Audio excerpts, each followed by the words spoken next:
So, the thing I hate about relationship advice today is that it doesn't take into account how hard it is to let go of toxic relationships. You know that it feels bad. You know that it can feel very embarrassing for other people to see you going through it or just embarrassing for yourself. You know that you deserve so much more than what you're getting, but to still not be able to let go, that in itself can feel very shameful, isolating, and as if you're the only one who's dealing with it.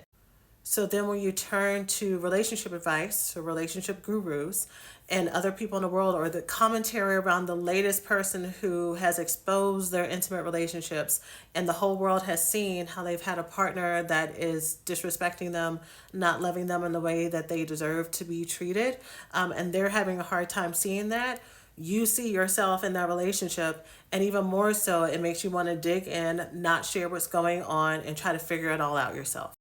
But as a therapist and a coach who's been doing this work for over 14 years, and as a woman who has gone through her own healing process to go from being love addicted to love balance, going from being love avoidant to being more love available, I know full well that doing this on your own does not help you move forward.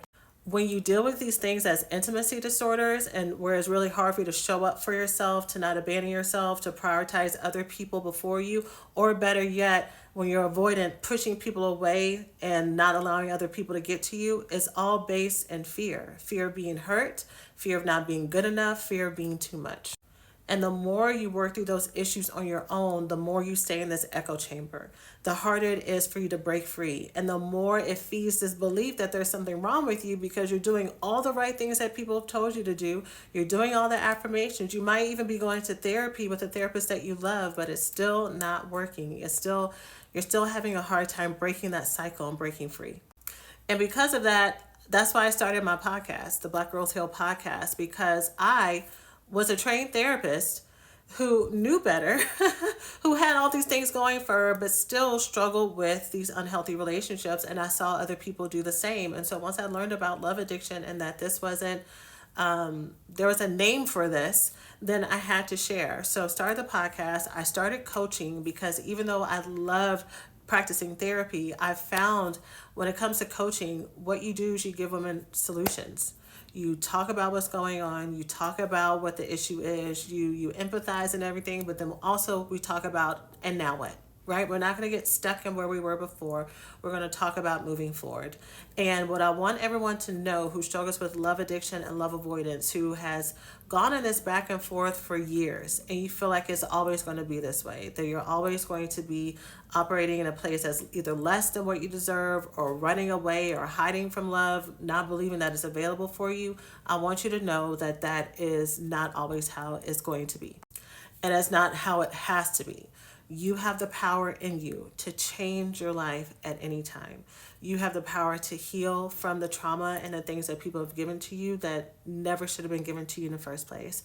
And you have the power to change your narrative and to change your trajectory and to find healthy friendships and relationships, romantic relationships, and chosen family with people who support you, love you, and give you the same amount of love that you have to give as well.